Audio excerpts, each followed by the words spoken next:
This video is sponsored by Storyblocks. 90% of channels on YouTube never get 10,000 subscribers or ever get monetized and put into the YouTube Partner Program. So here's your first tip for starting a successful YouTube channel. You need to pick a direction. You need to pick one audience to focus on. And I would recommend that you make 100 videos as a commitment to that audience. And the thing is, you're not stuck with whatever that is forever, but it is the foundation to build your successful channel, because if you don't make a commitment to an audience, why should they make a commitment to you? Tip number 2, something that successful channels have been able to do that you may not have noticed is that they are smart enough to go deep into a category. And so what I mean is you could take a look at things like what Ryan Trahan has been doing. No, you don't have to go out and launch a penny series on YouTube. What I'm talking about is the idea of using a mini series. A lot of people are afraid to focus, but a mini series means that you can go 10 videos deep, give people binge-worthy content that is worth signing up for, subscribing to, and sharing with their friends. And so that creates this binge loop of watchers on your channel, and something that you can market and promote to keep people coming back to your channel. And there's always something that if they enjoyed it, they can keep watching more and more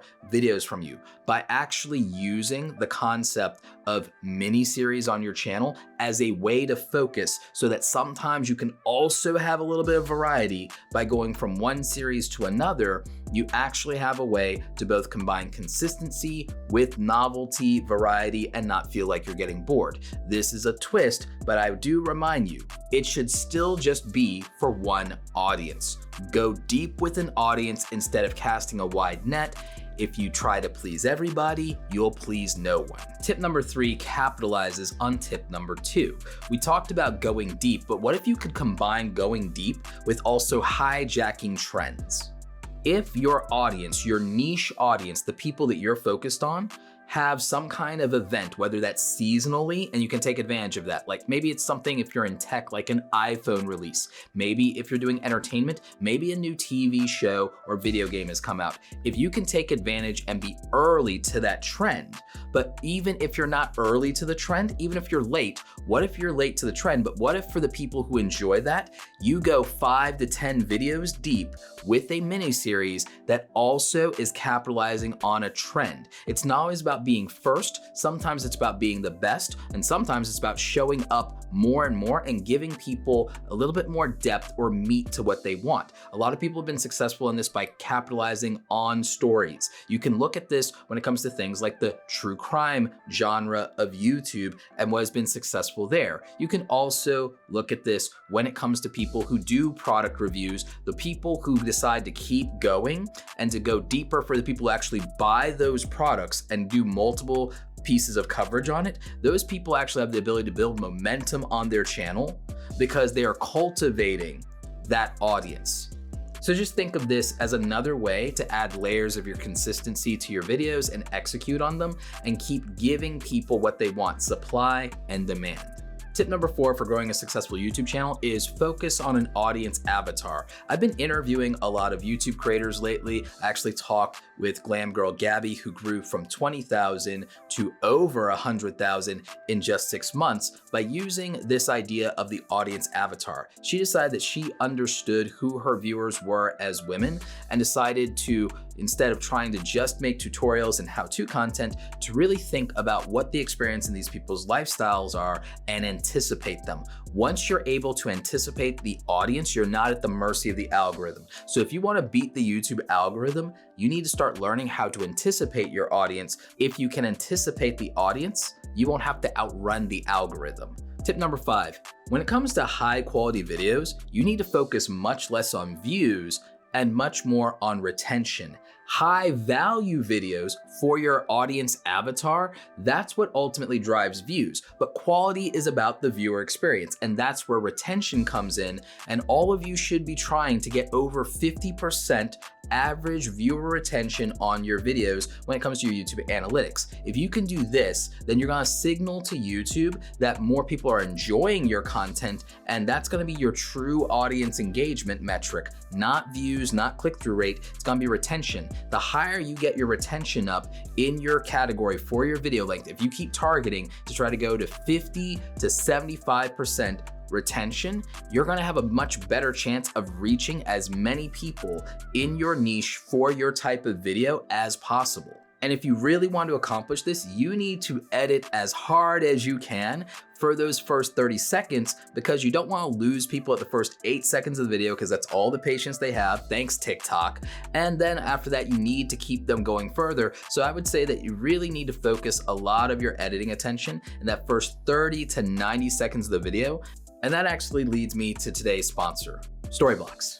Making quality content is harder than it looks, but it becomes a lot easier and simpler when you use Storyblocks. Storyblocks has a huge library of assets that are royalty-free that you can use for personal and professional projects. They have a massive inventory of 4K video footage, backgrounds, and After Effects templates, and I've been using these to spice up my footage here on the channel just a little bit. Storyblocks has a great plugin for Adobe Premiere Pro that helps video creators make videos faster by letting them search and download different content directly within Adobe Premiere Pro. This means you don't have to switch over to your browser or switch from project to project when you're editing your videos. They offer unlimited downloads and they have subscriptions that fit every budget. So make sure you're checking out Storyblocks. I'll have them linked in the description down below. And now back to the video. Tip number 6 for a successful YouTube channel comes back to what I said about views and value earlier. High value videos are ultimately what drive views. I know a lot of you want more views on your videos specifically, and that's what would make you feel like you're a successful YouTuber. But it's actually not the best way to measure it because it undermines a lot of where your creativity is coming from, because what you should be focused on when it comes to your creativity is the delivery, the editing, the production, and the storytelling in your videos. When it comes to getting more views, that comes down to having better overall ideas that reflect that you understand your audience and what they want from you and what they would want from anybody. It's not about what you want to make, it's about what they want to watch. I keep saying put the audience first, but a lot of you assume that you have figured that out when you really haven't yet. Too many of you are assuming that you're a personality-driven creator when you maybe haven't earned that just yet. And you may still actually, in truth, be an idea-driven creator. And there's nothing wrong with that. The best idea-driven creator in the game is Mr. Beast himself, but he's not the only one. One of my favorite YouTube channels is Star Wars Theory. And while a lot of us watch for his personality, I would say that he is very smart about knowing what the audience does and doesn't like. He's cultivated an audience of people who are much more interested in Lucas Star Wars than Disney Star Wars. So when you understand who your audience is and what attracts them versus what alienates them, you're going to have the ability to get more consistent views on YouTube. But when you keep inserting what you want into the way that you think about an idea, a topic, a title, and a thumbnail, instead of into the execution of the storytelling behind your video, that's where you're gonna run into problems. So I think more of you can make higher value content if you put the audience first, but don't sacrifice your creativity, just work it into the actual video instead of forcing it into the packaging. Tip number 7, learn the proper settings before uploading to your YouTube channel. And this could be at the start of setting up your channel. My friend Nick Nimmin has a great video that walks you through all these settings. You also should consider things like setting up your spam filters. Maybe there's a reason you need that to be more aggressive because you might have the type of channel that attracts more trolls, or there might be something that is really off limits to your community, and it might not be in the defaults in terms of YouTube spam filters, but you know what it is and you wanna make sure that your community is having a good experience. So just make sure that you're paying attention to these little details. They do go a long way and they'll make your YouTube journey a lot better. Tip number 8 for a successful YouTube channel. You know, in general, consistency breeds success, and it always has. And I know you're tired of hearing be consistent, but let me tell you what consistent probably looks like for most successful channels on YouTube as someone who's reviewed over 1,000 of them. And no, that's not an exaggeration. I've literally reviewed over 1,000 YouTube channels in my career. I don't recommend doing it without a doctor's note. It might not be healthy. But with that in mind, consistency typically looks like this. The channels that I've seen be the most successful in YouTube, outside of rare outliers like animation channels, typically upload a minimum of 1 video a week consistently, and they tend not to miss a week of uploads for 3 to 5 years. That is hella consistent. And if they do take a break, it's only 2 weeks at a time, and they never do more than 3 or 4 of those 2-week breaks in a year, in a calendar year. And the creators who can do that and upload somewhere between 1 and 3 videos, and they are videos that are high value for their audience, and they're high enough quality within their niche's version of high enough quality. Doesn't have to be 4K video, y'all, but if it's high enough quality video, and by quality video, I mean that it's well produced, well performed, and the personality is the personality that fits the niche in terms of likability and relatability. As long as those things are right, you got good production, good personality, good performance on camera, confidence, the right energy, the right tone, all the things. As long as that's in place, and someone's uploading between 1 and 3 videos a week, and they never miss a week, they tend to be more successful than creators who don't do this. And that looks like an average of 50 to 100 videos every year for 3 to 5 years. And by successful, we mean having 10,000 subscribers, being monetized, and the potential exists for that to be 100,000 subscribers. Your boy uploaded over 800 videos over the course of 3 years to go from 0 to 100,000.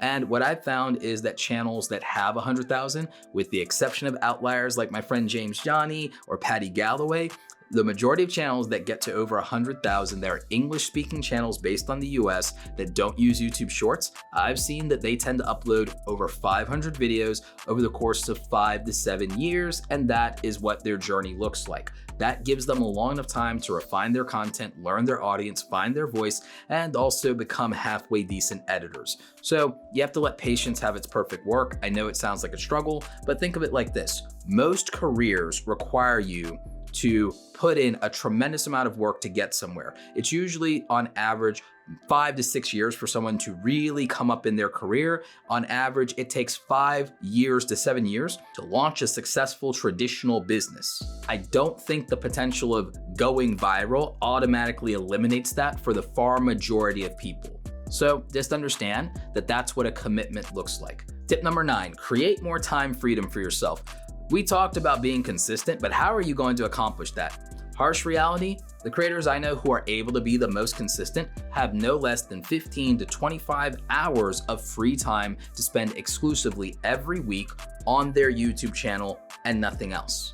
And that's also 15 to 25 hours of productive work. Now that sounds extreme, and that might also explain why a lot of young people can blow up on YouTube faster, because with less responsibility, younger people can actually put in sometimes double that amount of time, which means that their videos sometimes can be more thought out, higher quality, or have more editing. Now, as somebody who is 38 years old and has, been a full-time freelancer before, that gave me the time freedom to do more with YouTube videos, but I also have much more simplistic content than a lot of people in the entertainment side of YouTube. And I understand that your mileage may vary and that some videos might require more time than that. They might require 40 hours for it to be the standard that your niche requires, sometimes more.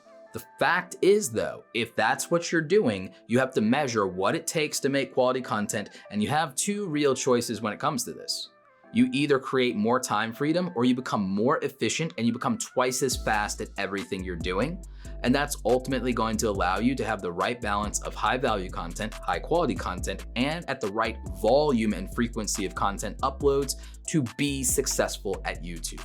And that's just how it is, at least for the majority of us. Tip number 10, focus on new viewers and growing your channel instead of getting stuck on what you think your subscribers want.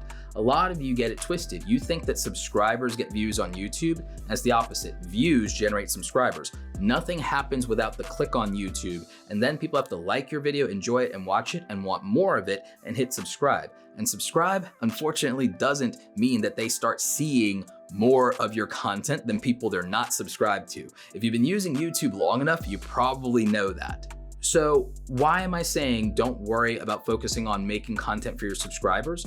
Well, to get more subscribers, you need more viewers. And the thing is, if you keep focusing on what is going to bring in more viewers, you will inevitably grow. And the thing is, some of your viewers may not like that. Some viewers may process or churn out of your channel as time goes on. I've been on YouTube for about a decade. The people who started with me are probably not gonna be there 5 years from today if they were here 5 or 6 years ago. They're probably not here now. And that's okay because people grow and people evolve. We have an obsession with the idea of a loyal fan base. All you need is 1,000 ride or die, loyal, true fans at the end of the day, and you can accomplish a lot with that. Give me 1,000 true fans and I can conquer a city. Give me 10,000 true fans and I can conquer the world. Tip number 11, don't underestimate evergreen videos in favor of trendy topics or viral videos. Something many of you may not realize is that some of my videos don't perform well in the first 30 days, maybe not even the first 90 days. But they do ultimately sometimes still bring in 500 views a day forever. And that's the power of evergreen content. You see, on my channel, I probably can get about maybe a good 20 to 50 subscribers for every 1,000 views on a video, which is actually pretty abnormal, because what would be more normal would be for me to be able to get about maybe 10 subscribers for every 1,000 views on a video. This is something I refer to as the 1% rule, where 1% of the views convert to the amount of subscribers that you actually get. But since I convert at a much higher rate than that on average, evergreen videos allow my channel to keep growing indefinitely. And this includes when I've taken extremely long breaks in my own consistency, sometimes up to more than 3 months at a time, and I've never lost more subscribers than I've gained. And that all is because of evergreen content. And when you keep stacking evergreen content every single week, you can compound the growth of your YouTube channel exponentially. Now, granted, it's not gonna look good in the view to subscriber ratio that doesn't really exist in terms of, well, how many views do you get on every upload? The thing is, at the end of the day, as long as your channel is monetized, it doesn't really matter. The monthly channel views are what YouTube is gonna pay you for, so you can make a choice. You can care more about the clout of feeling like you got 100,000 views on every upload, or you can care a little bit more about the cash and the growth. Because the thing is, some people can have it all, but most of us can't have it all at the same time. Tip number 12, don't underestimate the value of YouTube Shorts. Now, I don't make a lot of YouTube Shorts on my main channel. I actually have an entire faceless channel that I'm doing with regard to YouTube Shorts that I'm collecting data on. I also intend to do a lot more on my highlights channel with them. However, the thing about YouTube Shorts is they still are virgin territory when it comes to new ways to grow a channel. And I've seen creators like Max the Meat Guy, who I'm doing an interview with. I've seen him go from 0 to 3 million subscribers in 2 years, primarily with YouTube Shorts. So these are very powerful in terms of a content strategy. And I think more of you should experiment with them. If you're a small YouTuber starting out, you have nothing to lose with YouTube Shorts. Number 13, this is one of my favorite hacks, and it's actually had a massive improvement. Focus on one video that you promote at the end of your videos when it comes to end screens for YouTube by switching up from promoting a video and a playlist at my end screen. One, I've been able to increase retention by stopping the drop off at the very end of a video, and I've been able to take the click-through rate on end screens from 2% all the way up to 18% just by eliminating the confusion of choice. This could be a great way to increase your views, get longer binge watching sessions on your channel, and get more suggested video views in the YouTube algorithm. Tip number 14, videos with abrupt starts and abrupt ends tend to have less drop off and higher retention. And we all know that higher retention leads to more potential views in YouTube, more reach, and more impressions. It is a way videos are evaluated to determine how they resonate with an audience and if they were an enjoyable experience and high quality. By not having these crazy long intros or outros to your videos, you end up showing YouTube that people can stay engaged with your content at a consistent rate, and this is ultimately going to improve your chances because you are proving that the audience will stay on your content and not click off to something else. Tip number 15, when it comes to YouTube, manage your expectations. Don't expect overnight success just because a few other people that you looked up to had it. Go through the process, respect the process, and understand that you probably will have to make 100 crappy videos like Mr. Beast, like PewDiePie, like Marquez Brownlee. It is something that most of us end up having to do because we just suck on camera. Most of us, that's our biggest problem. We suck on camera, we have no idea what we're doing with editing, lighting, or audio. And that's okay, you have to learn somewhere. As long as you're getting 1% better, when you do 100 crappy videos and you get 1% better, you improve and you grow as a creator and you grow as a person. Does that guarantee it will grow your audience? Hell no, it absolutely doesn't. But The thing is, if you improve yourself, your odds of growing an audience dramatically increase. If you enjoyed this video on 15 tips for becoming a successful content creator, you might want to watch this video on 15 mistakes that new YouTubers and small YouTubers are making. I'm going to link to that in the description down below. Stay awesome, and I will catch you in the next video.